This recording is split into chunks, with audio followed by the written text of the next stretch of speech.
Maintenant, puisque Laurent Gbagbo est bel et bien un rassembleur PPACI, alors moi j'aimerais savoir pourquoi il s'est fait, Blaise Goudé, Simone Gbagbo et Afin Guessan ont tous été à l'écart, donc je comprends que c'est une division. Qu'est-ce que tu en penses? Ah oui, d'accord, merci beaucoup pour la question. Pour quelqu'un comme moi, effectivement, qui suit le processus normal de cet échange sans déclarer, je vous répondrai clairement en tant que militant du PPACI. La première interview que le président Laurent Gbagbo a donnée à sa sortie de prison, après le décès du président Feu Henri Konan Bédié, paix à son âme, le journaliste lui pose la question. Henri Konan Bédié n'est plus. Êtes-vous aujourd'hui le leader de l'opposition? Laurent Gbagbo répondit, je suis le leader du Parti des peuples africains Côte d'Ivoire. Au jour d'aujourd'hui, au nom de mon éducation, au nom de la science politique que j'applique, au nom du respect pour mon leader, je m'abstiendrai d'évoquer les noms d'anciens compagnons de lutte. Car aujourd'hui, M. Afin Guessan, de ce que vous-même vous savez, et le président lui-même il a dit, a eu uniquement une enveloppe. Simone Gbagbo est l'ex-épouse du président Laurent Gbagbo. Blaise Goudé était qu'un cuisinier à la haie. C'est tout ce que je peux vous dire à ce sujet. Merci. Parfait. Éclairant pour autorité, répondez à la même question. Vous voyez qu'il a honte de répondre. Parce Oui. qu'il n'est pas jeune. Mike, Oui. je me demande, est-ce qu'il connaît Diabaté Père?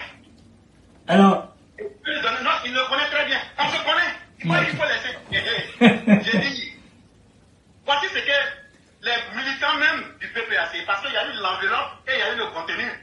Laurent Gbagbo qui est parti avec le contenu. Mais le 9 août 2021, quand Laurent Gbagbo, parce que quand je parle, je suis tellement précis que je suis là pour éclairer les gens. Je dis bien le 9 août 2021, quand Laurent Gbagbo dit devant tout le monde que lui il a pris le contenu et que l'enveloppe est restée à vie. Qu'est-ce que Afin Guessan dit? Nous avons tout fait pour qu'il y ait l'unité du parti. Nous pensions que le président Laurent Gbagbo serait reçu pour qu'ensemble les modalités de l'union soient définies. Mais cela n'a pas été fait. Maintenant que la rupture a été faite de façon unilatérale, nous prenons acte à signifier à cette info Diabaté Ben, le secrétaire national du FPI chargé d'Anyama et d'Abobo. Cette position est partagée par un autre militant de longue date qui s'appelle le professeur d'université Pierre Dago Godé. Et voici ce qu'il dit. Je suis un peu déçu par cette décision de Laurent Gbagbo. Nous avons cru le président Afi et nous avons cru à l'unité du FPI. Et pour nous, le président Laurent Gbagbo venait pour cette unité. Et Mike le régulateur, un homme qui se veut sérieux, est-ce que tu peux construire une maison et casser cette maison? non. Et donc voilà, c'est ce qui prouve que Laurent Gbagbo n'est pas sérieux. Parfait. Parce que quand tu construis une machine politique, tu veux laisser un héritage politique. Et j'ai entendu mon interlocuteur se targuer de dire que Laurent Gbagbo serait un leader parce qu'il a dit qu'il est le leader du PPACI. Mais parce que Laurent Gbagbo aime le culte de sa personne.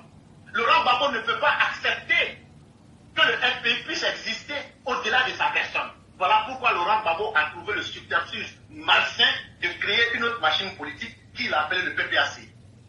Et pour être maintenant le gourou du PPACI aujourd'hui. Mais un leader, ça ne se proclame pas.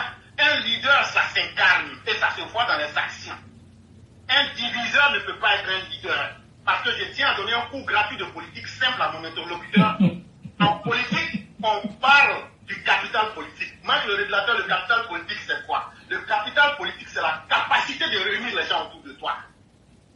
Au-delà de toutes choses en politique, l'homme honnête qui fait de la politique veut le maximum de personnes autour de lui pour qu'on le légitime dans les urnes. Mais quand tu as divisé la gauche n'a jamais été divisée qu'à l'arrivée de Gbagbo en Côte d'Ivoire. Et c'est une honte pour Laurent Gbagbo parce qu'il a dispersé son héritage politique. Et vous avez vu que l'interlocuteur a très vite évacué la question parce que lui-même il a honte de répondre à la question. Et donc Laurent Gbagbo a toujours été un diviseur exponentiel. Il l'a fait dans son parti. Pendant sa gestion, il a divisé la Côte d'Ivoire. Et nous ne pensons pas qu'un tel individu peut réunir les Ivoiriens. Et c'est simplement malheureux pour ceux de la gauche.